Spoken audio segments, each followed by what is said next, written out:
Cagliari, bloccato 44enne, aveva nascosto 222 dosi di oro rosso in Sardegna. Incubo per un ladro a Cagliari.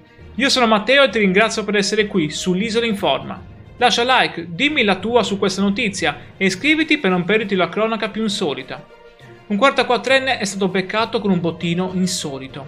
222 confezioni di zafferano rubato. Un valore altissimo! L'uomo disoccupato e già noto è stato fermato dai carabinieri nel centro di Cagliari per atteggiamento sospetto. La successiva perquisizione ha rivelato, nascoste, centinaia di bustine della costosa spezia. Le indagini hanno subito collegato la merce a un furto avvenuto 2 giorni prima in un supermercato di Assemini. Lo zafferano è stato sequestrato insieme a 100 euro in contanti, probabile provento dello spaccio.